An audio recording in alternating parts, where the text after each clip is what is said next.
우리가 인생을 살아가다 보면은 굉장히 억울한 일을 많이 당하게 됩니다. 제가 자주 당하는 억울한 일은 쌍쌍바를 먹을 때 늘 일어납니다. 쌍쌍바를 먹을 때 항상 반을 갈라서 먹게 되는데 항상 반으로 정확하게 나눠지지 않습니다. 늘 잘라지는 윗부분이 상대방이 가져가게 되고 제가 늘 작은 부분을 항상 먹게 돼서 이거 진짜 이상하다. 왜 이렇게 억울한 일이 이렇게 일어날까? 라는 생각을 하게 됩니다. 이뿐만이 아니라 제가 학생 시절에도 억울한 일이 있었습니다. 저는 분명히 떠들지 않았는데 제 친구들이 이렇게 떠들면서 갑자기 선생님들이 뒤에 떠들고 있는 애들 다 나와 하면서 저를 포함해서 같이 이렇게 혼났던 정말 억울한 기억들이 그렇게 있습니다. 우리가 살아가면서 겪는 억울한 일들은 정말 많습니다. 정말 많은데 우리가 단지 그리스도인이라는 이유만으로도 억울한 일을 당하시는 성도님들이 분명 계실 거라고 생각합니다. 성경 속에서도 분명히 하나님을 믿는다는 이유 하나만으로 억울한 일을 당하는 성경 속 인물들이 많이 등장합니다. 오늘 본문에 등장하는 다니엘 또한 굉장히 억울한 일을 당한 사람 중 한 명입니다.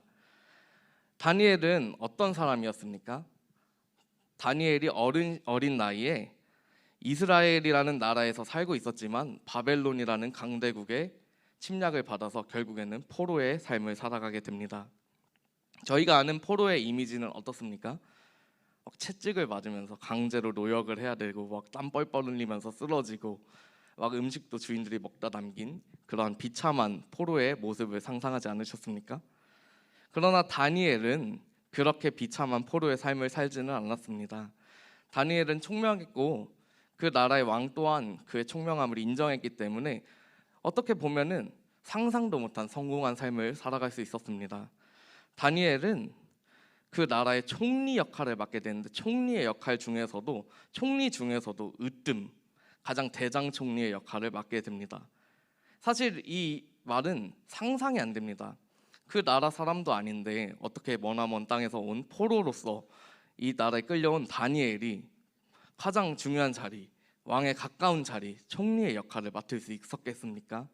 하지만 하나님의 은혜로 다니엘은 그 자리에서 역할을 감당하게 됩니다.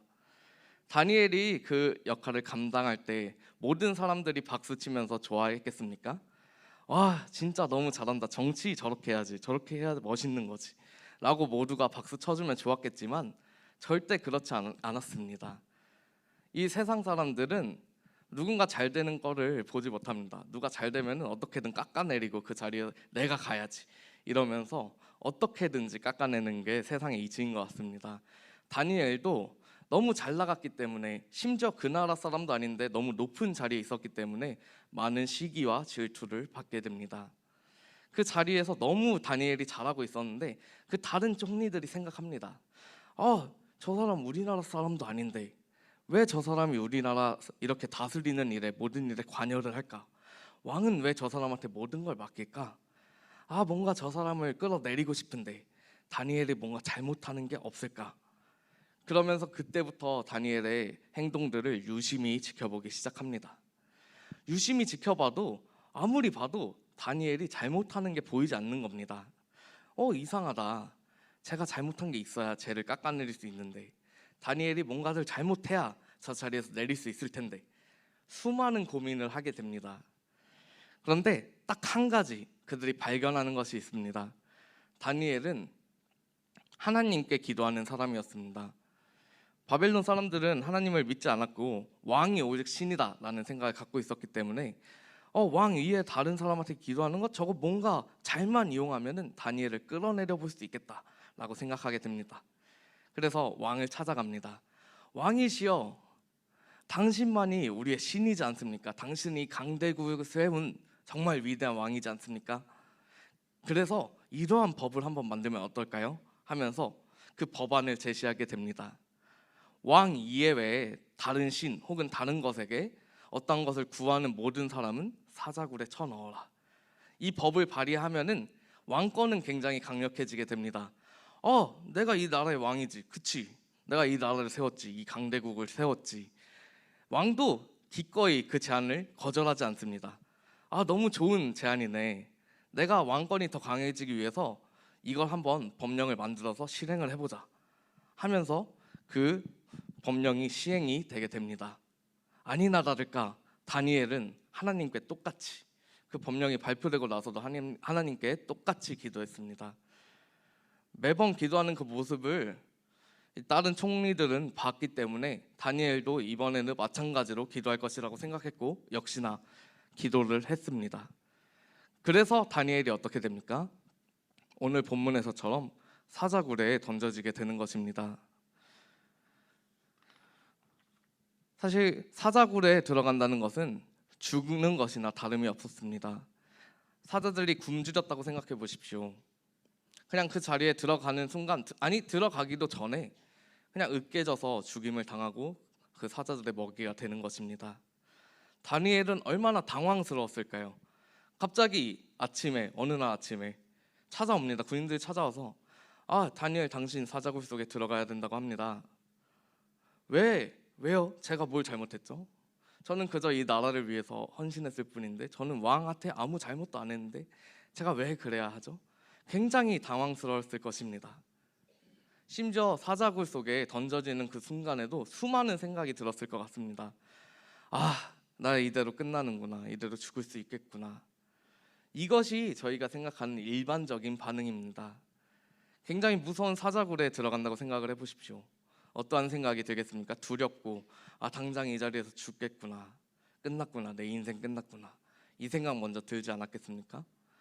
이것이 우리가 생각하는 일반적인 사람의 반응입니다. 그러나 다니엘은 이렇게 반응하지 않았습니다. 다니엘은 오히려 담대하게 그 밤을 보냈습니다. 다음날 새벽 다리오 왕이 사자굴에 가서 다니엘을 찾게 됩니다. 다니엘아 살아있니? 난 내가 죽지 않았으면 좋겠는데 다니엘아 살아있니? 이렇게 애타게 다니엘을 찾습니다. 그래서 사자굴 문을 열어봅니다. 그 안에는 다니엘이 살아있었습니다. 단 하나도 몸이 성치 않은 상태로 그 자리에 살아있었습니다. 이 이야기를 저희 중학생 아이들한테 했을 때 어떤 반응을 보였냐면 목사님 이거 사자들한테 밥 엄청 배불리 먹이고 다니엘 던진 거 아니에요? 그니까 안 먹었겠죠. 다니엘 이렇게 집어넣었을 때 사람 집어넣었을 때 맹수들이 안 먹은 이유는 그 맹수들이 이미 배가 불러서 안 먹은 거 아니에요? 저희도 배부르면 밥 더 안 먹어요 목사님. 이렇게 반응하는 것입니다. 그러나 성경에서는 그 다음 이야기가 바로 이어집니다. 다니엘을 모함했던 그 총리들과 그 가족들을 사자굴에 던져 넣었을 때 그들은 어떻게 되었습니까? 그들이 땅에도 닿기도 전에 뼈가 으스러지고 결국엔 사자의 먹이가 되었습니다. 사자들은 결코 배가 부르지 않았습니다. 언제든지 다니엘을 잡아먹을 수 있었습니다. 그러나 다니엘은 그 사자굴 안에서 그 죽음 안에서 구원받았습니다. 어떻게 구원받았습니까? 그가 할 수 있는 것은 딱 한 가지였습니다. 하나님이 구원하시겠지. 하나님이 나를 여기서 꺼내주시겠지. 그가 갖고 있는 것은 굳건한 믿음 한 가지밖에 없었습니다. 어떠한 기술이 있는 것이 아니었습니다. 사자를 조련할 수 있는 어떤 능력이 있는 것도 아니었고 그가 그 자리에서 전투할 수 있는 창이나 칼이 있던 것도 아니었습니다. 그가 사자굴 속에 들어갔을 때는 할 수 있는 것 단 한 가지. 하나님 지켜주세요. 하나님 보호해 주세요. 하나님 하실 수 있으시잖아요. 저와 동행하셨잖아요. 지금도 함께 해주세요. 여기서 나갈 수 있게 도와주세요. 그가 할 수 있는 것은 하나님을 굳게 믿는 상황밖에 없었다는 것입니다. 결국 그는 사자굴 속에서 꺼내지게 되고 다시 한번 삶을 살아가게 되는 것입니다. 성경에서는 많은 사람들이 어려움을 당합니다. 단지 하나님을 믿는다는 이유로, 단지 예수님을 믿는다는 이유로 어려움을 당합니다. 다니엘이 사자굴 속에 들어갔던 것처럼 신약 시대에 많은 사람들이 굶주린 사자들이 풀어진 그 경기장에 풀어지게 됩니다. 그 굶주린 사자들은 기독교인들을 보고 달려듭니다. 그를 갈기갈기 찢겨버립니다. 편하게 죽는 게 아니에요. 찢겨지고 아프게 죽는 겁니다. 끔찍하게 죽는 겁니다. 근데 뭔가 잘못을 했을까요? 아닙니다. 그냥 하나님을 믿었다는 이유, 예수님을 믿었다는 그 이유 때문에 갈기갈기 찢겨지고 그 고통을 당했습니다. 지금 이 시대는 어떻습니까? 지금 이 시대는 직접적으로 우리가 사자굴에 이렇게 던져지는 일은 없습니다. 그러나 많은 사람들이 지금도 이 시간에 하나님을 믿는다는 이유로, 예수님을 믿는다는 이유로 죽임을 당하고 있습니다. 얼마나 끔찍하게 죽어가고 있는지 상상조차 할 수 없습니다. 저희는 편하게 지금 이 자리에서 예배드리고 있습니다. 우리가 예배드리는 이 시간에도 많은 사람들이, 수많은 사람들이 예수님을 믿는다는 그 이유 하나 때문에 죽어가고 있습니다. 우리 자녀들은 어떻습니까? 학교에서는 우리 친구들이 나 교회 다녀 라고 당당하게 이야기할 수 없는 세상이 되었습니다. 교회 다닌다고 당당하게 이야기하는 순간 친구들의 눈빛이 변합니다. 야, 우리 주말에 놀아야지. 우리 시험 끝나는데 주말에 놀아야 되지 않겠어? 나 교회 가야 돼. 이 한마디 하는 순간 그냥 왕따가 돼버리는 겁니다. 우리 주말에나 놀 수 있는데 너 하나 때문에 완전 흐름이 다 끊기잖아. 그냥 너 교회나 가. 우리랑 놀지 마. 결국 그 아이는 왕따가 됩니다. 학교 선생님들은 어떻습니까? 기독교에 그렇게 긍정적인 선생님들이 없습니다. 교회 다닌다고 하는 순간 어떤 잣대나 편견을 가지고서 우리 아이들을 바라봅니다. 너 공부해야 되지. 너 좋은 대학 가야지. 너 지금 교회 가서 예배드릴 때야? 학원 선생님들 똑같습니다. 주일에 교회 가지 마. 학원 보강해야지. 야, 이번 시험 진짜 중요하다. 너 이번 시험 때문에 네 대학교 그 서울에서 경기도 이 건이 바뀔 수가 있어. 교회 가지 마. 한 번 안 간다고 뭐가 바뀌어? 그 아이들이 신앙생활을 하지 못하도록 어떻게든 방해합니다. 우리 직장 다니는 청년들은 어떻습니까? 한동안 직장에서 가장 먼저 들었던 면접 질문이 이것입니다. 당신 정말 완벽한 사람입니다. 우리 회사와 함께 할 수 있습니다. 그런데 교회 다니십니까? 회사가 그 이야기를 하는 이유는 주말에도 갑작스럽게 일해야 될 때가 있는데 당신이 교회를 가야 한다면은 손해를 볼 수 있기 때문에 교회를 다니는 사람을 뽑지 않겠다는 이야기입니다. 사업하시는 분들 어떻습니까? 보통 주말에 골프 치러 많이 가서 좋은 또 소식을 얻어야 되지 않겠습니까? 그런 모임에 교회 때문에, 예배 때문에 한두 번씩 빠지게 되다 보면은 격리가 되는 것입니다. 점점 외로워지고 혼자만의 싸움을 이어나갈 수밖에 없게 되는 것입니다. 이것이 우리가 현재 겪고 있는 사자굴 속에서 언제 죽을지 모르는 그 상황 가운데 놓여 있는 그 상황이라고 생각합니다. 너무나 어려운 현실을 살아가고 있습니다. 너무나 어두운 현실을 살아가고 있습니다. 그 이유는 단지 하나님을 믿는다는 것, 단지 예수님을 믿는다는 것, 그 이유밖에 없습니다. 그것 때문에 그렇게 고통을 당하는 삶을 살아가고 있는 것입니다. 그거 하나 때문에 사자굴 속에 던져지게 되는 것입니다. 우리 기독교인들 정말 세상에서 잘 나갈 수 있습니다. 성공할 수 있습니다. 그런데 쉽지 않습니다. 수많은 방해가 있습니다. 오늘도 세상 사람들은 저 사람 어떻게 하면 사자굴 속에 던져버릴 수 있을까? 어떻게 하면 쟤를 저 자리에서 끌어낼 수 있을까? 고민합니다. 그리고 실제로 공격도 합니다. 절대 신앙생활은 편안하지 않습니다. 절대 신앙생활은 방해가 없지 않습니다. 언제나 무너질 수 있고 언제나 쓰러질 수 있고 언제나 죽임당할 위기에 처하게 됩니다. 그것이 신앙생활입니다. 너무나 어렵습니다. 우리 자녀들이 겪고 있는 일이 그런 일이고 우리 사랑하는 성도님들이 겪고 있는 일이 그런 일들입니다. 이유요? 이유는 그냥 한 가지요. 하나님을 믿기 때문이죠. 예수님 이름을 믿기 때문에 그 모든 고난을 당하고 계신 겁니다.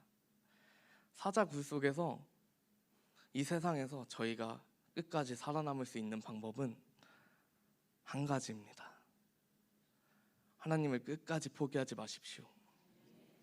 저희가 어떻게 해서든 살아남으려고 발버둥 치워봤자 굶주린 사자들은 기다려주지 않습니다. 저희가 아무리 강력한 창을 가지고 아무리 강력한 칼을 들고 있어도 그 굶주린 사자들은 저희를 기다려주지 않습니다. 어떻게 해서든 잡아먹어야지, 어떻게 해서든 덮쳐야지, 어떻게 해서든 무너뜨려야지. 세상 사람들은 가만히 두지 않습니다. 그럴 때 저희가 할 수 있는 것, 끝까지 하나님을 잡는 것, 끝까지 예수님 한 분만을 잡는 것 외에는 아무것도 없는 것입니다. 다니엘이 하나님을 끝까지 붙들 수 있었던 이유는 무엇입니까? 다니엘이 끝까지 하나님 한 분을 의지할 수 있었던 그 이유는 기도하는 것입니다. 다니엘이 만약에 기도하는 사람이 아니었다면 사자굴에서 들어갔을 때 어떻게든 자신의 방법대로 살아보려고 했을 겁니다. 그리고 결국엔 비참한 최후를 맞이했을 것입니다. 그러나 그는 하나님과 늘 대화했습니다. 하나님, 제가 할 수 있는 게 없어요. 제가 포로지만 제가 할 수 있는 게 없어요. 제가 힘이 없어요. 그렇지만 하나님 함께 해주세요. 하나님 동행해 주세요. 그의 그러한 기도는 사자굴 속에서 똑같았습니다. 하나님, 제가 할 수 있는 게 없네요. 너무 두렵습니다. 너무 어렵습니다. 그러나 하나님 지키실 것이잖아요. 제가 여기서 나갈 수 있게, 몸 하나도 성치 않게 하나님 저를 보호하실 것이잖아요. 그가 하나님을 의지할 수 있었던 그 굳건한 믿음을 갖고 있었던 이유는 그가 기도하는 사람이었기 때문입니다. 사랑하는 성도 여러분, 우리는 기도해야 하는 시기에 살고 있습니다. 나 자신을 위해서도 기도해야 하지만 우리 다음 세대 아이들을 위해서도 기도해야 합니다. 우리 자녀들을 위해서도 기도해야 합니다. 정말 그 사자들이 언제 죽이려고 우리한테 달려들지 모르겠습니다. 오늘도 누가 그 자리에서 죽어나갈지 모르겠습니다. 고통스럽게 죽어나가는 그 많은 사람들 가운데서 그럼에도 불구하고 끝까지 하나님을 붙드시기 원합니다. 끝까지 하나님 한 분만을 바라보며 나가기 원합니다. 이 성전에 기도하는 소리가 멈추지 않아서 아무리 무서운 사자가 달려들어도, 아무리 어려운 일이 우리한테 닥쳐와도 늘 기도하시는 분들은 끝까지 승리할 것을 믿습니다. 하나님께 기도하십시오. 하나님 앞에 간구하십시오. 하나님, 끝까지 보호해 주세요. 하나님, 저는 아무것도 못하겠어요. 제가 막 이것도 해보고 다 해보려고 했는데 제 힘으로는 이 굶주린 사자들로부터 도망갈 자신이 없어요. 하나님, 붙들어 주세요. 하나님, 보호해 주세요. 지켜 주세요. 항상 이 기도의 소리가 멈추지 않는, 항상 이 기도가 끝까지 하나님 나라에 들어가는 그날까지 멈추지 않는 우리 사랑하는 숭의교회가 되기를 간절히 소망합니다.